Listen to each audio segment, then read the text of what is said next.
listening. Cast live on YouTube, Facebook, and Twitch. My name's Dan, and as always, I'm joined up there by Jeremy. How you doing? I'm doing very well. You still getting used to the new name of the show? Yeah. Yes, still getting there. Main event. Is it, Main role in the main event. What is it again? I've forgotten. I've forgotten. No. Either that or you've been drinking all morning, which, you might have been. I don't know. I don't want to cast aspersions on you. Yeah. I would assume that it was easier to watch NXT War Games than it was Raw, so maybe the drinking wasn't wholly necessary, but yeah. Watched Oh. NXT War Games yesterday, so I see. Yeah, it was just Raw today. Okay. Yeah. Well, now I understand why you're drunk. At least. Yes. It all becomes clear. But welcome in, everyone. This is the main event podcast. The main event podcast. Alcoholic Anonymous. I'm Jez. That's Dan. We're here to talk about NXT War Games from this past Sunday, which is the first in the new lineage of NXT events. The first without the takeover name in quite a while, I believe. It's been a while. Yeah, I think they threw a random one in there at some point that they didn't want to be a takeover event, but other than that, this is the way it is now under NXT 2.0 with all the colours and stuff. It's just event. It's not takeover. Game. Yeah. Morning beers are the best beers, says Future Wolfington. Welcome in, Wolfie. Hope you're having a good day. Think a lot about yourself there. And I'm going to immediately... Oh, here we go. Oh, I'm going to immediately pull my scenery down on top of myself. He buries himself underneath the screen. And Jez died this day, and that's the end of the show. Get my gorgeous championship belt back. Yeah. Delivered lovingly to my hands by your ineptitude, I think, is the best way of putting it. Yeah. Yeah. It's the first time you've seen it in hand with the red gems and blue gems. It is indeed, yeah. I do very much like the blue on the blue. Looks good. Yeah. But obviously we've got some work to do. We need to update it because it says the main roster on it. So we need to work out anymore. How we're gonna deal with that. Yes, we've got to fix this bit. We've got to fix this bit, and we immediately outdated it before we even got it when it changed this time last year. The name of the network from the Jez Show network to the Primetime Streamer network. So it's all going swimmingly. I'm straight, Wolfington. The belt doesn't look as good with Jez holding it. Well, you would say that because you're a hater. Right. Haters gonna hate. Everyone's on my team. Yeah, I don't think they are on your team, really. I think what is happening is it's team anyone but Jez. Exactly. Yeah. So and I'm cool with that. I wouldn't get too excited about yourself. Want to become famous? I'm already famous, thank you very much. But the offer is much appreciated. My trusty Modzilla will see you out now. Yeet. Famous, so. Yeah. See, I've got a belt and everything. That must have been why they came in. They're like, hey, he's got a belt. He obviously wants to be famous. I'm already there. Right, back to... one's a start. I've got two, actually. I've got one upstairs. Yeah, you got two. But we'll end the digression there, shall we? And shall we crack on with the reason we're here? We're going to talk about NXT War Games, which had two of the namesake matches in it, 2 War Games, and it actually kicked off the show. No pre-show matches. No. I did watch the pre-show just to make sure that we didn't miss anything, and I can confirm there were no matches in the pre-show. Nothing there. And so War Games opened, rather fittingly, I might say, with the War Games match with the women, when Raquel Gonzalez, Cora Jade, Io Shirai, and Kaylee Ray took on Toxic Attraction, Mandy Rose, JC Jane, and Gigi Dolan, with Dakota Kai. With Team Babyface having the advantage, Dakota Kai brought a stack of kendo sticks into the double ring to try and counter Kaylee Ray's baseball bat. These kendo sticks came into play fairly early, as after Kai tossed Kay into the side of the cage. She opened up on the former NXT UK Women's Champion and set up the sticks as a kind of table type thing between the ring ropes of the two rings. This would backfire on Kai as the first timer expired, and Kaylee Ray dropped her sternum first through the sticks. Yeah. Good start. Should we just crack through the whole match? Just crack through it all. Yeah, let's do it. Okay, my turn. Cora Jade was next to enter, bringing her skateboard with her to begin the 3-minute handicap of Dakota Kai. I did not fare well in this period, but things swung quickly back her way when Gigi Dolan entered the match with a garbage can.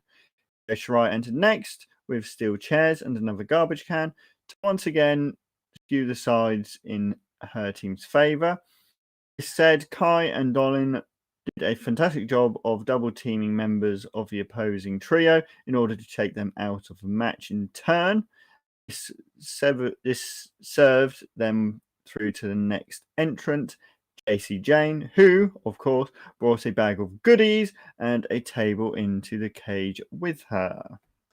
Yeah, many, many weapons. The cockiness of Team Toxic cost them, though, and that allowed Shirai to go on a tear through all of their team. This was followed up by Cora Jade taking flight from the top of the cage, crashing through Jayne and a table with a swanton bomb-ish of sorts. Still a zombie. This came at a cost for her team, though, because Jade dislocated her shoulder with the move, and the medical staff came to ringside to offer treatment. Dr. Io Shirai, as she's now called, wasn't having any of this, though. She shut out the medics before resetting the shoulder of Cora Jade herself in an attempt to try and get her back into the match. Raquel Gonzalez entered next, but it took her some time to get into the cage as Dakota Kai and Gigi Dolan held the door closed. Ingenuity of Gonzalez came into play as she removed them from the door with use of a fire extinguisher, which she did struggle to fire in the first place. The fun and games really kicked off for Gonzalez as her team here as she put Dakota Kai inside a garbage can and swung her around like a child before Shirai came crashing down on the can with Kai inside. The entry of the NXT Women's Champion Mandy Rose officially began the War Games match, and an all-out brawl began between the women. With Cora Jade still struggling with her shoulder, Toxic Attraction and Dakota Kai took advantage of the numbers, taking down Gonzalez, Shirai and Ray, before turning their attention to the wounded animal, Cora Jade. With kendo stick in hand, Jade fought them all off, and with the help of her team, was able to pin Jacy Jayne and send her team home with a win. What did you think of War Games with the women? I thought it was good. I did as well. I really thought it was really good. And not to spoil too much of what happens later, but I think it was the better of the two War Games matches myself. Yeah, I'd say it was. In terms of pure match, there was a lot of other emotional things going on in the men's War Games that we'll get to. But if you just look at them in terms of what happened in the match, I think I enjoyed this one more. This had a lot more fun, I guess. Yeah, a lot more fun in it. A lot more messing around with weapons and all that sort of thing. And Cora Jade flying off the ring. Yeah. Hurting herself. Yeah. And it did make me think when she did that. I was wondering whether it was a legit injury or not. But then the way that they were hamming it up, and as soon as Io Shirai forced the doctors out of the ring, it's like, right, it's not real then. Yeah. Io Shirai would not be willing to take on the liability of further injuring this this young lady. So no, very much a work. But I feel like Kaylee Ray did a good job of going, oh man, I think she might be actually hurt here. Yeah. This is the first time that I have seen a fair few of these people, or at least in any kind of detail, because I stopped watching NXT for a while. Were you familiar with everybody in this match? I was familiar with Kaylee Ray, Raquel Gonzalez, Io Shirai. Didn't really know Cora Jade. Kind of knew Gigi Dolan. Mandy Rose, obviously, because she was on the main roster, and Dakota Kai. The other one of Toxic Attraction, whose name I've already forgotten. JC Jane. That one. I didn't really know her. So yeah, no, my knowledge kind of matches yours there. I knew of Gigi Dolan because obviously on the Indies she was Priscilla Kelly, a fairly controversial woman, shall we say. Has some interesting moments in her past. All, totally fine and reasonable, but controversial in terms of pushing the envelope of what is acceptable. Yeah. In a kind of an entertainment sphere.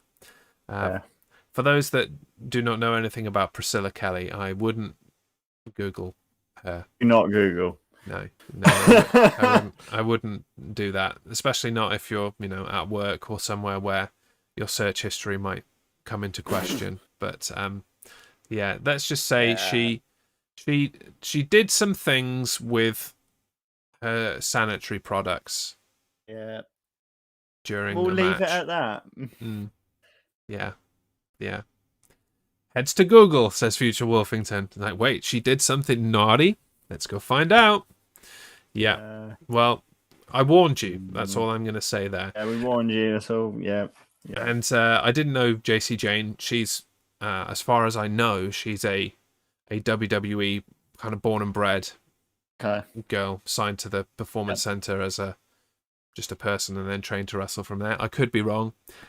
Same for Cora Jade, whom I didn't know. And as far as I can tell, as far as I can tell, she's WWE's answer to what's his face in AEW, Darby Allin. Oh yeah, just skateboarder who does crazy extreme things. No, Gigi Dolan used to go out with Darby Allin. Oh really? Yeah. There you go. Lifestyles of the not so rich, but definitely famous. Yeah. Apparently, she was on the first season of My Big Fat Gypsy Wedding. Was she? Gigi Dolan? Yeah. No. She's is she British? Gigi Dolan? Don't know. Priscilla Kelly? I think she might be. Yeah. My God, I need to go find this. Yeah. When she was 14. Oh. Christ. Oh. The American version. Oh, okay. Oh, okay. Well, yeah, I didn't know what... I haven't heard her talk, or at least not for a very long time. So, there you go. So that's two people that has Googled her, and I guess Harmstone hasn't come across the controversial part of that yet. But just wait.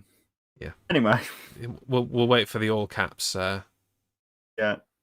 Only on Wiki. I know my limits. It's probably described in the Wiki. To be fair. Yeah, it's described in there somewhere. Yeah, as I said, it's not something that is horribly bad. It's just something that is it's just pretty disgusting, as far as I'm concerned.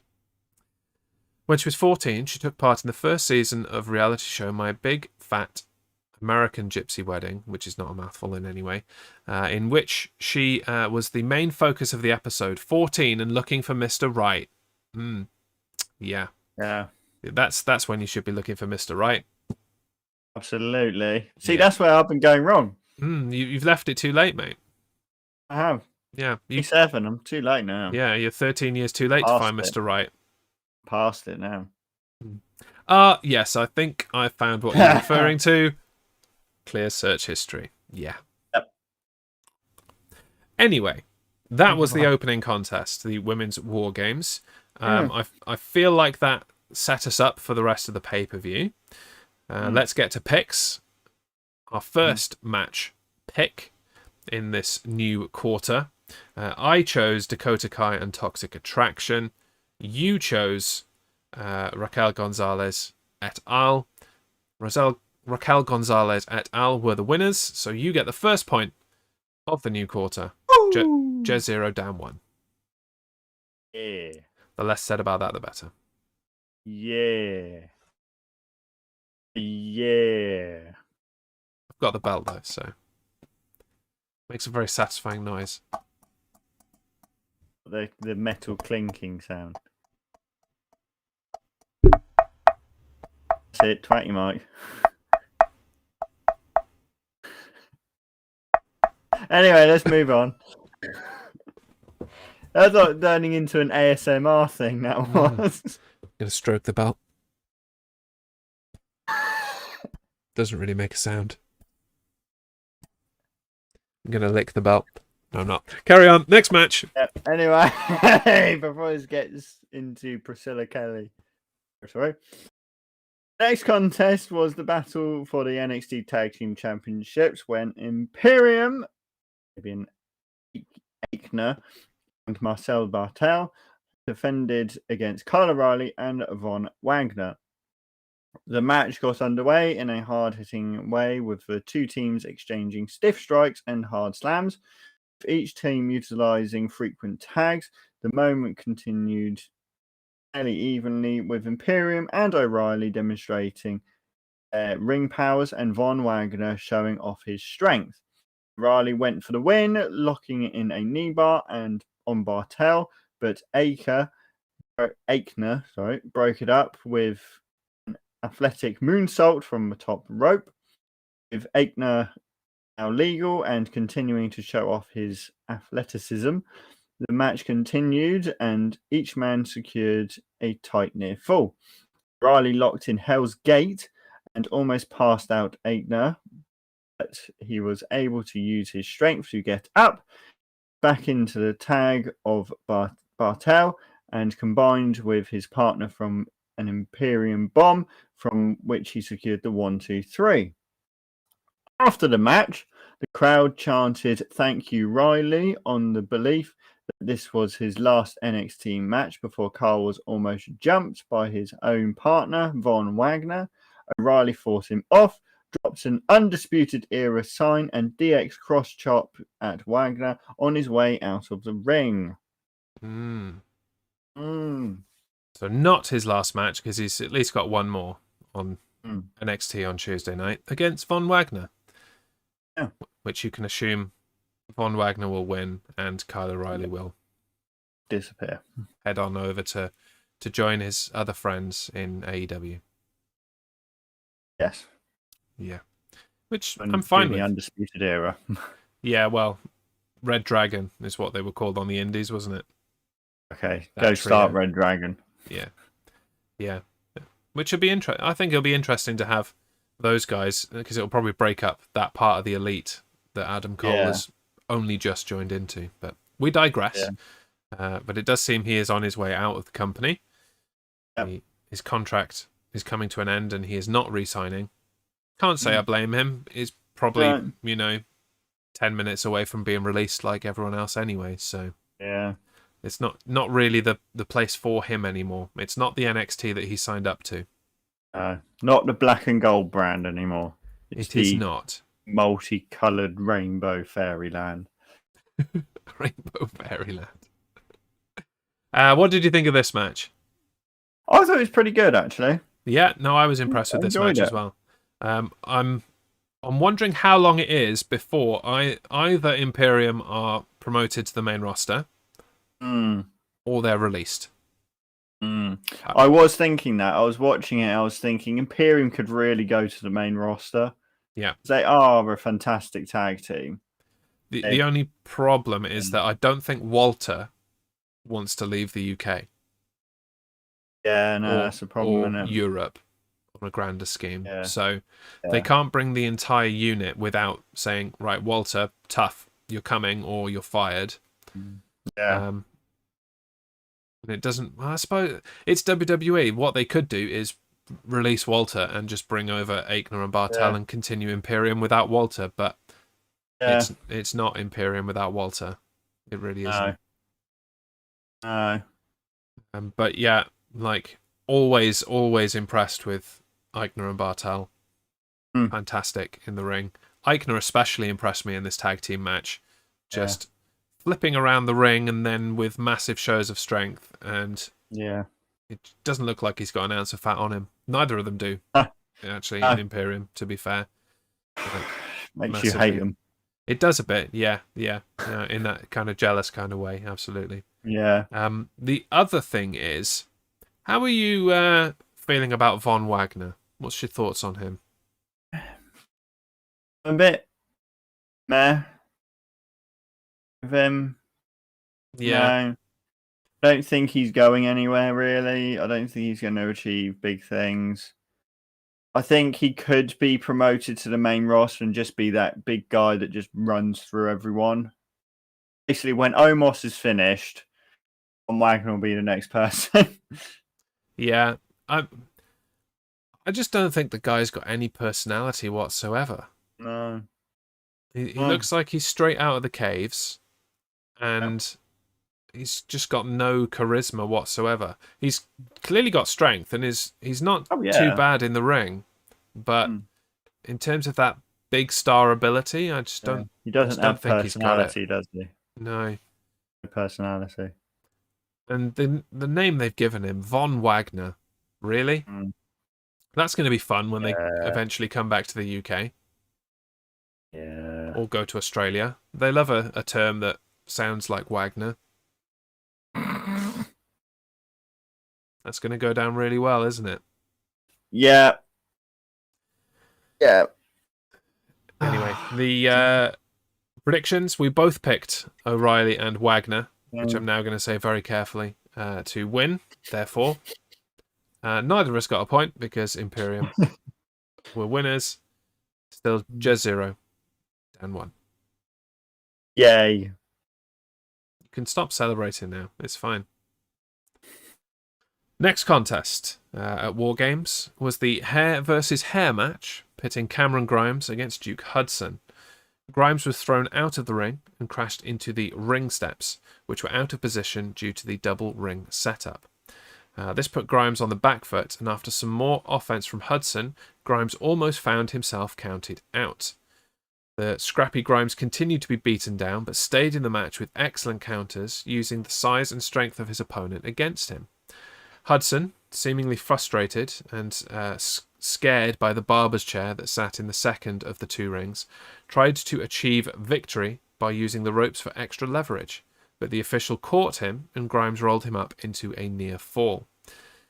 Hudson set up for the Razor's Edge into the turnbuckle, but Grimes slid out of it, sending Duke face first into the turnbuckle, and with a handful of tights for good measure, Grimes rolled up Hudson for the win. Duke Hudson tried to escape his fate, but Cameron Grimes subdued him into the chair and began the head shaving until Hudson came to his senses and retreated. Yeah. Snash his head in, says Duff Valley. I assume snash is some kind of like East Anglian slang for shaving, is it? Are you being clever there? Snash. Snash him. Snash. Yeah, that's what it means now. Yeah. Are you wearing that belt to console you for not winning the F1? Yeah, my triple is incomplete, Dan. Have you heard the bad news? I have now. Yeah, even with one race to go, I can't catch Duff. So he is the champ of the. Unlucky. He's the effing champ of the effing racing show. The effing champ. Bet that means something else at the moment, doesn't it, with you? Yeah, I'm the effing champ. The effing champ is here.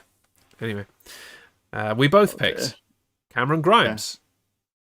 So to the moon. So we each get a point. That means I'm on 1 and you're on 2. Gosh. What did you think of the match? It's all right. Again, quite consistent throughout the night, isn't it? Mm-hmm. Quite good. Yeah.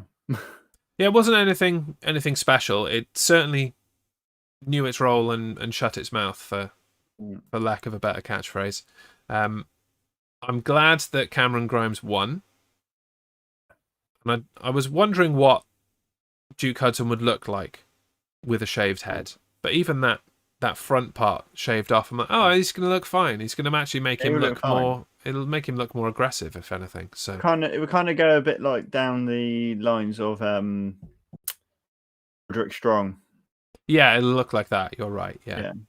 And I feel like he it had was hair in Undisputed Era, but then he shaved it all off. Yeah.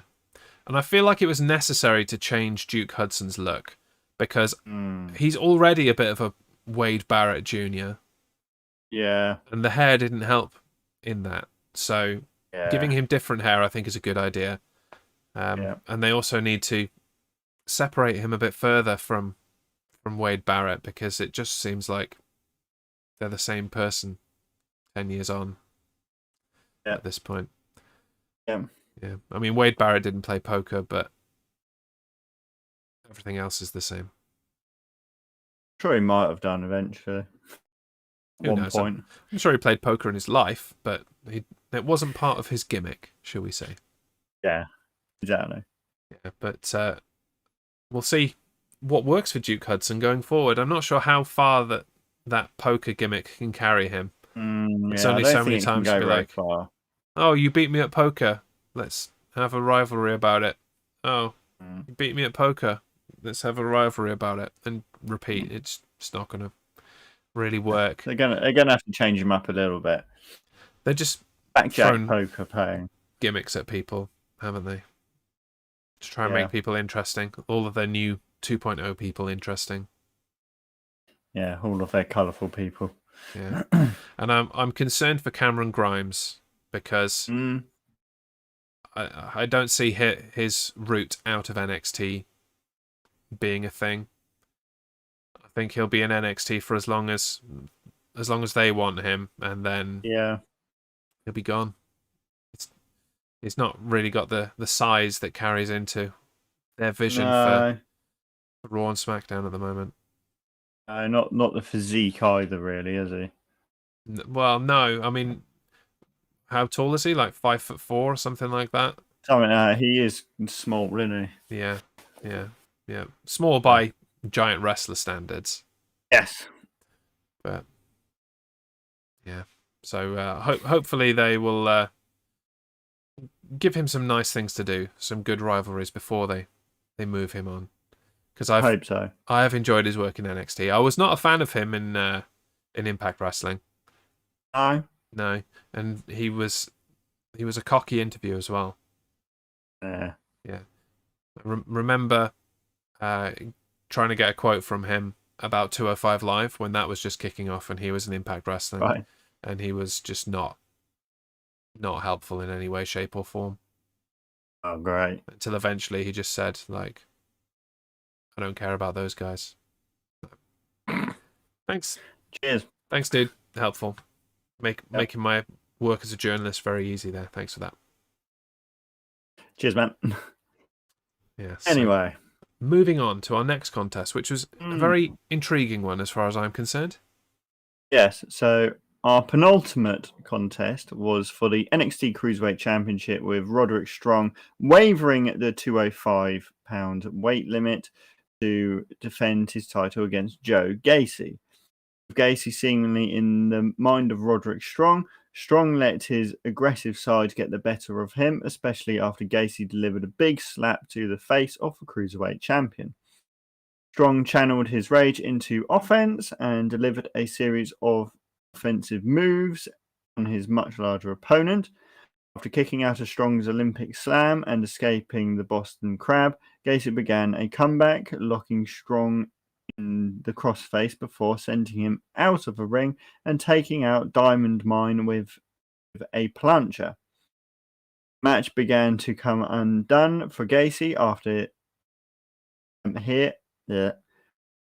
undone for Gacy here as he was confronted by Ivy Nile. Haaland lifted Niall into the air and had to be talked down by Gacy.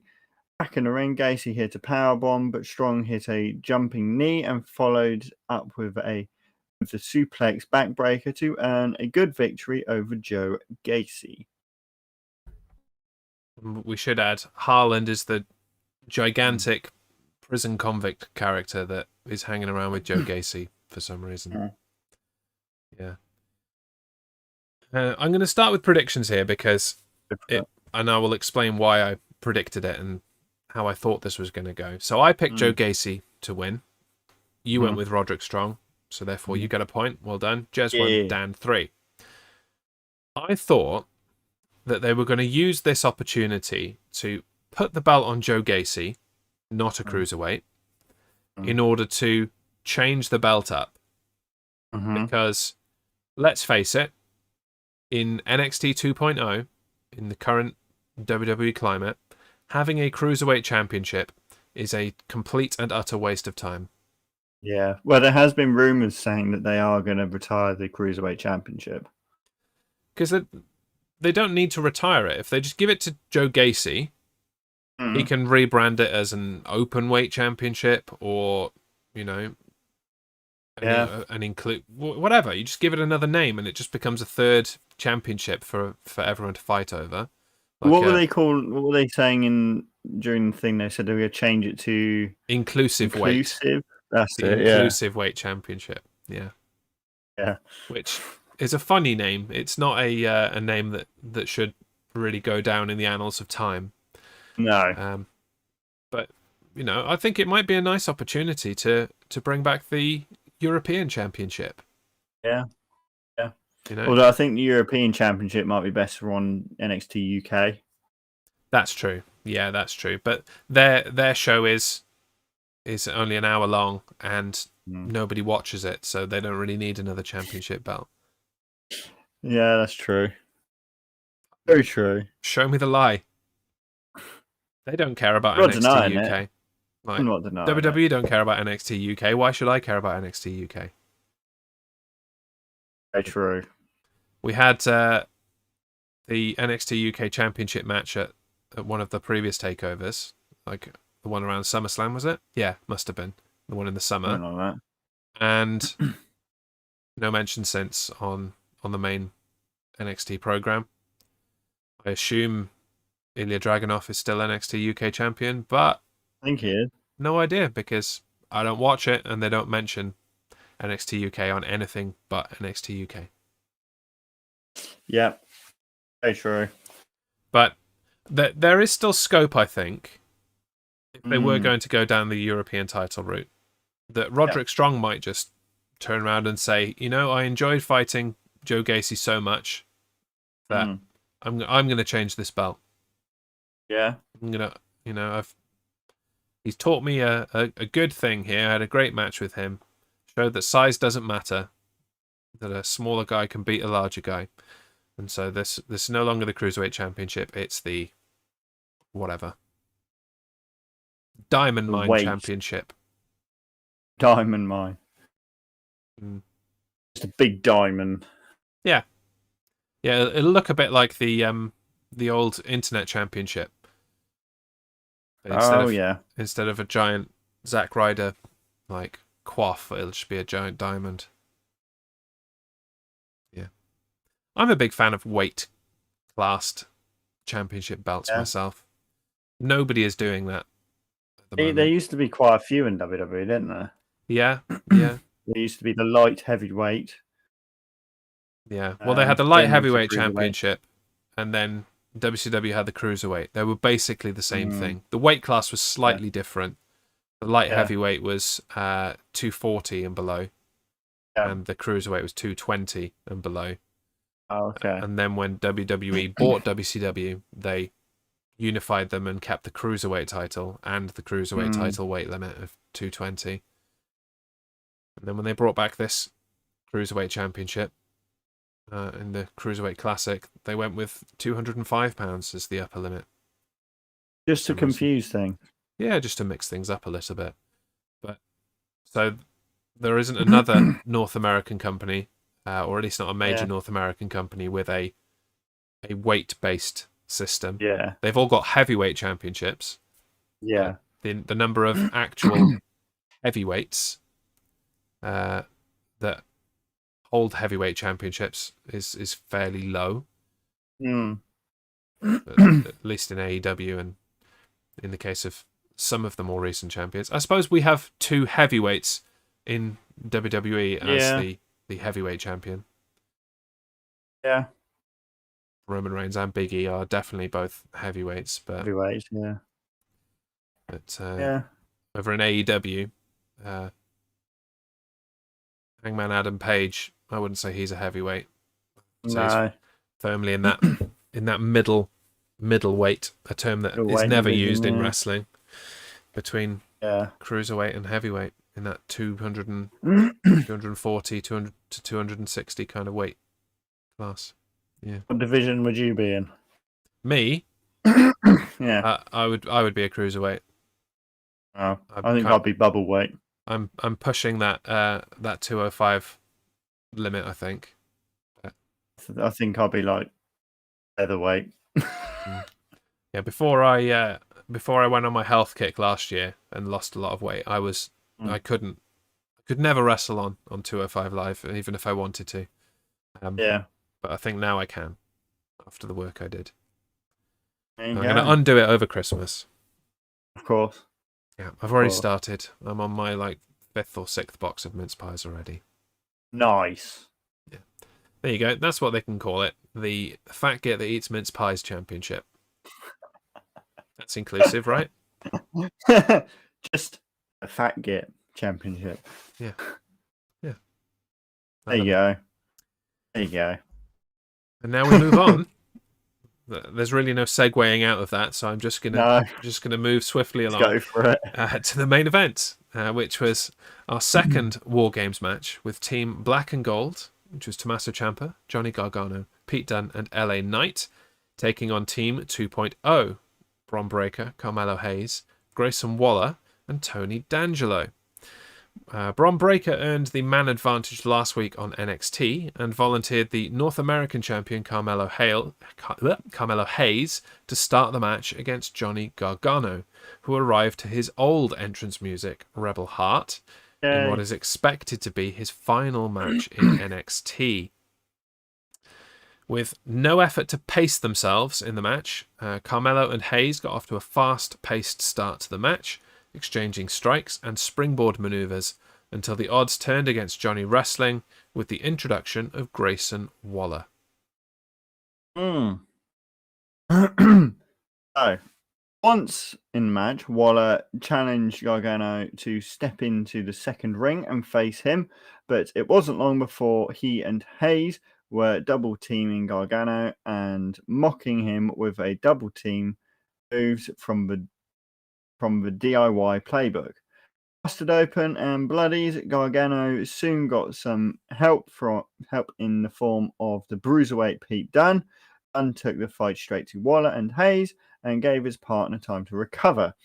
Dunne and Gargano continued the punishment of the young 2.0 members, locking the pair in dual submissions. Everybody was left laying in the ring as Tony D'Angelo entered the match and was assisted by Trick Williams outside the ring in filling the cage with tables, garbage cans, crutches, and kendo sticks. Trick Williams was chased away by Dexter Lumis, who was hiding under the ring, but D'Angelo made sure that nobody would enter the cage by chaining and padlocking it shut. As the clock expired and LA Knight made his way to the ring, he was forced to watch as Gargano and Dunne were forced face first into the side of the cage. Knight circled the ring and climbed in from the other side, providing some valuable relief for his team. With a garbage can over the head of Waller, Team Black and Gold got back into the match and awaited the arrival of Bron Breakker as the officials tried to cut the chain away from the door. They needed some help from Breakker, though, and he entered the ring after butchering his way through the chain. Bron made an immediate impact for Team 2.0, powering his way through Gargano, Dunne, and Knight. With the entrance of NXT champion Tommaso Ciampa, War Games was officially underway. After the initial burst of aggression from Ciampa, Team 2.0 took over once again. 2.0 surrounded Team Black and Gold as they regrouped between the two rings. But this game, the veteran team time to recover, and they went on their own offensive, taking full control of the match for the first time. This control continued as Gargano launched Hayes into the end of a garbage can, like a lawn dart, and Waller was launched through a table from the top turnbuckle by LA Knight. As Team Black and Gold looked to follow this with a huge double superplex on Carmelo Hayes, Breakker and D'Angelo stepped in and turned it into a big stack powerbomb. Momentum shifted back to 2.0, and Waller put Knight through a table with a massive elbow drop from the top of the cage.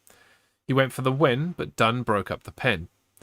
Tony D'Angelo retrieved a crowbar from outside the cage and used it to deliver a neck breaker from the top rope to Pete Dunne. Gargano and Ciampa used this distraction to continue the DIY reunion tour and deliver double knees to Breakker, and would have pinned him if Carmelo Hayes hadn't pulled the referee off his count. Ciampa went for the fairy tale ending on Hayes, but Breakker speared both men through a table, hit the press power slam on Ciampa, and pinned the NXT champion to win War Games for Team 2.0. Yes, indeed. Another good War Games match, I have to say. I mentioned that I think the women's one was better.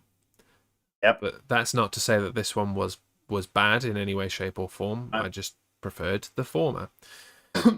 So let's go back through it. Johnny Gargano's last match in NXT. That was made pretty clear over the weekend. Yes. And if it wasn't certain, I think him coming down to Rebel Heart rather than his current entrance music really cemented that. Yeah. I liked his ring gear as well. It was all of his old takeover gears fused into one. Yeah. So for NXT takeovers previously, he has modelled his attire on the Avengers. So he's come out as a different Marvel character every single time. And so this one, on the back of his trunks, it said Johnny Wrestling in a kind of Avengers-y style font made up of different logos from the Marvel universe. And yeah, it was like it was a completely new creation. He hadn't actually gone back and butchered all of his previous attires, because that would have been an absolute travesty. But it did. It was a patchwork design in that sense. It was very nice. Yeah. Obviously, a lot of these guys are very new to NXT. Only familiar with Bron Breakker from watching the first episode of NXT 2.0. He is the son of the dog-faced gremlin Rick Steiner. Yep. And not that WWE want to acknowledge that, despite they don't, do they? Making the odd sly reference and the crowd often, barking along with Bron Breakker.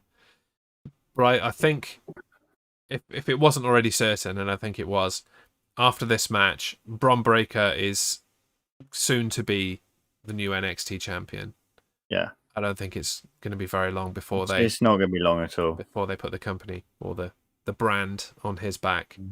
And it gives me similar fears for Tommaso Ciampa as I expressed for Cameron Grimes.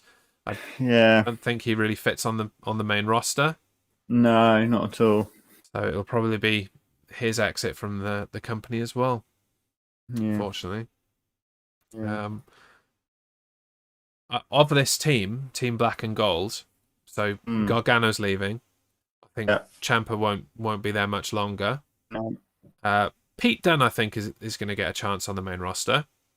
Yeah, I think he'll be there for a while. Yeah, WWE. Yes, yeah. I would expect Pete Dunne maybe to debut in the Royal Rumble. Yeah, and then move to a brand, and perhaps the same for LA Knight. Yeah, there's no point in him being on NXT anymore. Like, No. he's already put his dues in, and the idea of NXT is not anymore to put on an entertaining product regardless of who's there. It's to develop talent. LA Knight's ready.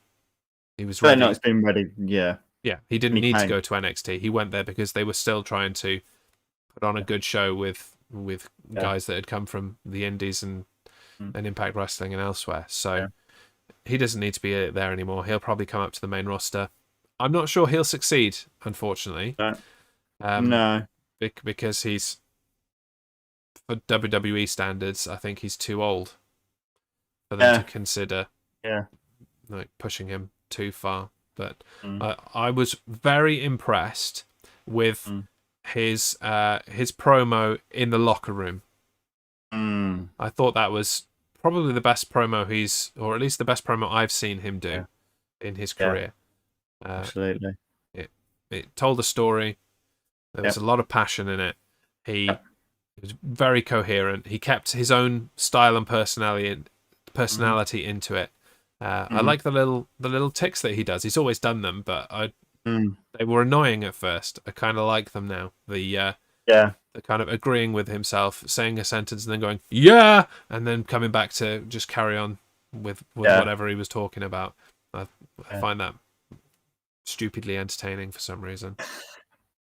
And then on the other side, Bron Breakker, he'll be NXT champion soon. Carmelo Hayes is already North American champion. He's doing very well. Grayson Waller, who some members of the chat may recognise as Matt from Australian Survivor. He really showed out in this match, I think, with being utterly tossed from the top of the ring through a table. That was a killer bump. I think that was probably the sickest bump of the night. And then coming back and doing an elbow drop from the top of the cage, kind of stolen moment from the women's one earlier, but whatever, it's fine. And then Tony D'Angelo is just prototypical stupid WWE gimmicks. So I know he's Italian. He's not. Give him it. Yeah, he's not though. Yeah, he's about as Italian as the cow that was made into this belt. That's how Italian. Did you know it could have been an Italian cow? Well, then it would be more Italian than Tony D'Angelo. Could have gone Namu. Never do that again. Oh dear me. Yeah. But that's the kind of gimmick that is going to move its way up to the main roster sooner rather than later. I think he'll probably be on Raw or SmackDown by the end of next year. Yeah. So and then they've got to keep developing talent. And I think they all did very well in their first War Games. There was 6 people in this match who were in their first War Games. Yep. And it was the first War Games to not include any member of the Undisputed Era. Yeah, very true. First NXT War Games, anyway. Yeah. Obviously, Adam Cole wasn't fighting Dusty Rhodes in War Games back in the 1980s or anything like that. Is he not? No, I don't think he quite had the training yet. Maybe close, but he wasn't quite ready for the big time in the 80s. Oh, okay. Yeah. Okay. Yeah. On to predictions, unless you have any other thoughts or comments about this match. No. Just Bron Breakker trying to do that, break the chain. Oh God, yeah, that was atrocious. Like that was such a fail. Like, Bron, did you not practice this? Like, if you're gonna try and cut a chain, God. You need to cut one link, not try and get the whole chain in your bolt cutters. It was dumb, and they focused on it far too long. They should have just gone back to the ring after the second attempt failed, let alone the fourth. So, yeah, I agree. That was terrible. Also terrible was your pick. Thanks for that segue. You went Team Black and Gold. I went Team 2.0. That's a point for me. For me, this was the most obvious one of the night because they are moving forward. Team 2.0, NXT 2.0 needs to look like the thing. So I didn't see any other outcome for this. It brings the final score for this pay-per-view to Jez 2, Dan 3. And that is where we stand in the prediction competition so far. And I even made a little page for it. Because, Good boy. So why not? Might as well, isn't it? Good boy. That'll help us keep up with it as time moves on. Wait, Dan winning? That never happens. It happened once. He managed to hold my belt for a little while. It happened twice. I won it off you, and then I retained it, didn't I? That's true. Yeah, you did do Just to remind you. Yeah. Okay. So you have won more than me. Yes. Yeah. All right. Yeah. Well, we can change that in this quarter, can't we? Yeah. Yeah. So the next event that we will be predicting and adding to this competition will be WWE Day 1 on January the 1st. So we'll do the same as we did for this one. We'll predict it. We'll put that information up on social media, and then we'll come and review it the following Tuesday and see what difference that makes to our standings. But a very small margin of victory for you so far. Yeah. Our last thing to do is to give NXT War Games 2021 a rating. So in tribute to the changing of the guard, I ask you today, Dan, to give me a rating out of 5 black and gold NXT logos. I thought it was a very good pay-per-view, actually. I'd say the only thing that might have deducted from it was the hair versus hair match. It wasn't as good as the rest of them. I'm not saying it was bad. I'm just saying it wasn't as good as the rest of them. And also Braun Breaker trying to break that chain. Braun not Breaker. Yeah. So I think I'm going to be very generous and give it a 4. I'm going to see your 4 and then call to keep that poker analogy coming up. I think 4 is a fair score for this. It wasn't spectacular, but it was solidly good. Both War Games were very good matches.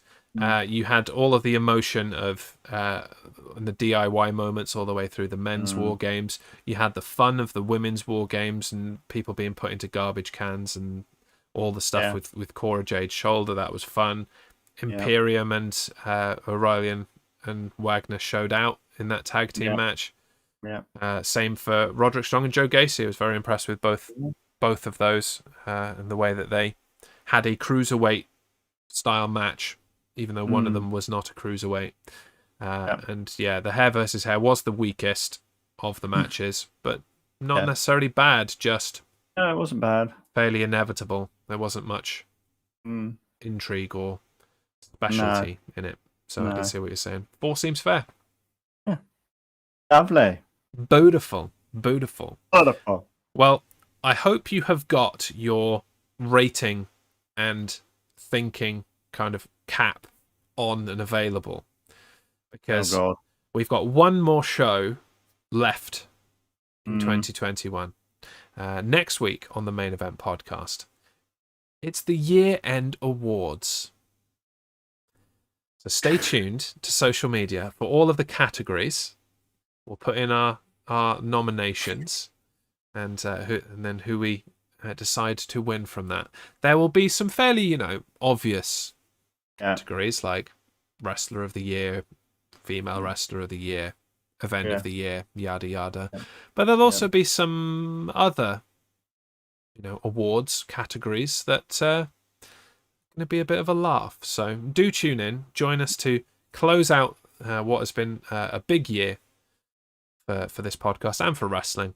It started without crowds. We've got back to crowds, and things are back to normal in the wrestling world. Yeah, and we've expanded to cover a lot more of it. Yeah. So I hope you can join us next week for that. If you do miss it live, as always, you can find the podcast on Anchor. Best way to find us is to go to thejezshow.com, where you can find all of our podcasts. Till next week, then. I've been Jez.